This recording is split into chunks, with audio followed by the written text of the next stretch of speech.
जय हिंद दोस्तों। आज है हमारी आंसर राइटिंग सीरीज का डे 4। दोस्तों मुझे ये बहुत अच्छा लगा कि आप में से बहुत सारे लोग बहुत सिंसियर हैं, हमारे साथ लगातार जुड़े हुए हैं, लगातार वो आंसर लिख रहे हैं और डे बाय डे उनकी आंसर राइटिंग में इंप्रूवमेंट हो रहा है। हमें बहुत खुशी होती है कि आपकी सिविल सर्विसेज जर्नी में हम आपको राइट गाइडेंस प्रोवाइड कर रहे हैं और उसका एक हिस्सा बन पा रहे हैं। दोस्तों इसी कड़ी में चलिए आज शुरू करते हैं। हमारा 4th डे है। दोस्तों आगे बढ़ने से पहले ये कुछ इंपॉर्टेंट वीडियोस हैं जो हम ऑलरेडी ला चुके हैं, जैसे कि बेसिक्स ऑफ आंसर राइटिंग, इस नाम से भी हमारी एक सीरीज चल रही है जिसमें हमारा पहला वीडियो टाइम मैनेजमेंट के ऊपर आ चुका है। अगर अभी तक आपने नहीं दिखा है तो ऊपर दिए लिंक पर आप इसे क्लिक करके देख सकते हैं। उसके अलावा डेली आंसर राइटिंग की अभी तक हमारी 3 वीडियोज आ चुकी हैं जो ऑलरेडी प्लेलिस्ट में है। अगर आपने नहीं देखी है तो आप उन्हें भी देख सकते हैं। हर वीडियो में हम आपको एक क्वेश्चन और आंसर देने के अलावा कुछ ना कुछ नई चीजें बताते हैं, तो आई एम वेरी होपफुल ये वीडियोस भी आपके काम आएंगी। दोस्तों अभी तक आप में से कई लोगों ने हमें क्वेश्चंस लिखकर भेजे हैं, हमने इवेल्युएट किए हैं। ये कुछ कैंडिडेट्स की कॉपीज की स्क्रीनशॉट है जो हमने इवेल्युएट करके उन्हें इवेल्युएशन दिया है। और आप यकीन मानिए नेक्स्ट टाइम जब उन्होंने आंसर लिखा तो इसमें उन्होंने वो इंप्रूवमेंट जो हमने सजेस्ट किए थे उसमें से कुछ उन्होंने इनकॉपरेट किए थे। दोस्तों ये थोड़ी थोड़ी ही जो इंप्रूवमेंट्स हैं यही आपके आंसर को लॉन्ग टर्म में परफेक्ट बना देंगी। ठीक है दोस्तों, तो आप भी आंसर लिखिए और हमारे टेलीग्राम ग्रुप जिसका लिंक दिया हुआ है उस पर हमारे साथ शेयर कीजिए। ये एक दूसरे कैंडिडेट की कॉपी का स्क्रीनशॉट है जिन्होंने हिंदी में आंसर लिखा था। ठीक है दोस्तों। दोस्तों आगे बढ़ने से पहले अगर अभी तक आपने हमारा यूट्यूब चैनल सब्सक्राइब नहीं किया है तो प्लीज इसे सब्सक्राइब कर ले और हमारा टेलीग्राम ग्रुप जरूर ज्वाइन कर ले। हम इस पे काफी यूजफुल इन्फॉर्मेशन लाते रहते हैं जो आपकी यूपीएससी या स्टेट पीसीएस जर्नी में आपकी काफी हेल्प करेगी। ठीक है दोस्तों, आगे बढ़ते हैं।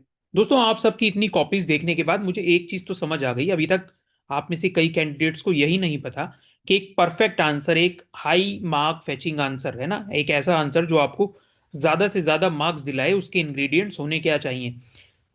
अपनी basics of answer writing series में हम इस पर एक डिटेल्ड वीडियो लाएंगे जहां हम एक सैंपल आंसर के थ्रू समझाएंगे कि वो इंग्रेडिएंट्स क्या हैं। बट जब तक वो वीडियो आए तब तक मैंने ब्रीफली वो चीजें यहाँ लिस्ट कर दी है ना। ये याद रखिए कि हम अभी जीएस के आंसर्स की बात करें तो एक तो इंट्रो बॉडी कंक्लूजन फॉर्मेट में मेरा आंसर होना चाहिए। इंट्रो में आप क्या डाल सकते हैं, कोई की फैक्ट डाल सकते हैं, कोड डाल सकते हैं, और अगर आपको कुछ भी ध्यान नहीं आ रहा तो सिंपल डेफिनेशन से स्टार्ट कर सकते हैं। आंसर बॉडी मल्टी डायमेंशनल होनी चाहिए, जो जो पार्ट्स उस क्वेश्चन में पूछे हैं वो सारे पार्ट्स होने चाहिए, अदरवाइज एक पार्ट के आंसर, एक पार्ट के मार्क्स आप वैसे ही खो देंगे। एग्जाम्पल होने चाहिए आपके आंसर बॉडी में, एक तो होना ही चाहिए। अगर स्पेसिफिकली एग्जाम्पल्स पूछे हैं तो दो आपको एग्जाम्पल वहां लिखने हैं। डायग्राम +1 मार्क आपको एक्स्ट्रा देकर जाएगा, तो इसलिए डायग्राम जरूर जरूर बनाएं। कॉन्क्लूजन या वे फॉरवर्ड एंड में होना चाहिए, और उसमें आप क्या लिख सकते हैं, आप कोई कोट लिख सकते हैं, एसडीजी लिख सकते हैं, फंडामेंटल राइट, फंडामेंटल ड्यूटी, कोई जजमेंट आप कोर्ट की लिख सकते हैं ना। टेल वर्ड्स और डायरेक्टिव्स, इनका आपको बहुत ध्यान रखना है। टेल वर्ड्स यानी कि enumerate, analyse, evaluate, critically analyse. Question में क्या पूछा है उसी के अकॉर्डिंग आपको आंसर को थोड़ा बहुत ट्वीक करना पड़ेगा। एज पर मार्क्स आपको आंसर करना है। दोस्तों क्वेश्चन कितने मार्क का है, 10 मार्क का है, 5 मार्क का शॉर्ट नोट है या 15 मार्क का है, अकॉर्डिंगली आपको अपने आंसर के इंग्रेडिएंट्स डिसाइड करने हैं। आपको डायग्राम बनाना है या नहीं बनाना है, वो मार्क्स पे भी कुछ डिपेंड करेगा। ठीक है दोस्तों, वो हम उस डिटेल वीडियो में डिस्कस करेंगे। ठीक है, आगे बढ़ते हैं। आगे बढ़ने से पहले ये मैंने प्रीवियस वीडियो में भी कहा था, कंसिस्टेंसी वर्सेस परफेक्शन। दोस्तों हमें परफेक्शन के पीछे नहीं भागना है, हमें कंसिस्टेंट रहना है। जैसा ये चार्ट है, डेली यहाँ एक टिक होना चाहिए। संडे, मंडे, ट्यूसडे जब भी है आपने एक टिक किया, हाँ मैंने आज एक आंसर लिखा है। और जब आप कंसिस्टेंट रहेंगे तो डेली बेसिस पे छोटी छोटी इंप्रूवमेंट करेंगे और अल्टीमेटली आपका आंसर अपने आप लॉन्ग टर्म में परफेक्ट हो जाएगा। ठीक है दोस्तों, और इसी तरह के कैंडिडेट्स हैं जो कंसिस्टेंट रहते हैं वही मेंस क्वालिफाई करते हैं, ना कि वो जो परफेक्शन के पीछे भागते रहते हैं और अपना टाइम वेस्ट करते रहते हैं। ठीक है दोस्तों, हम आज का अपना क्वेश्चन देख लेते हैं। यूपीपीसीएस 2024 का क्वेश्चन है। यूपीपीसीएस 2024 मेंस जीएस 1 का क्वेश्चन है। दोस्तों यही क्वेश्चन कभी यूपीएससी में रिपीट हो जाता है, कभी यूपीएससी के क्वेश्चन यहाँ रिपीट हो जाते हैं। आपको एक इंटरेस्टिंग चीज बताता हूँ, जो मेंबर यूपीएससी के होते हैं या पीसीएस के होते हैं यही लोग कई बार दूसरे आयोग का हिस्सा बन जाते हैं। तो क्वेश्चंस बहुत ज्यादा प्रोबेबिलिटी रहती है जो एक आयोग के पेपर में आए हैं वो दूसरे आयोग में भी आ जाएं, इसलिए हमें इस तरह के क्वेश्चंस प्रैक्टिस करते रहना चाहिए। ठीक है दोस्तों, तो क्वेश्चन हम देख लेते हैं। Give an account of challenges faced by India immediately after the independence. ठीक है, 2024 का क्वेश्चन है, 8 मार्क का है। अगर यूपीएससी के लिए आप प्रैक्टिस कर रहे हैं तो 10 मार्क का यूपीएससी का शॉर्ट आंसर आप कंसीडर करके इसे लिखिए।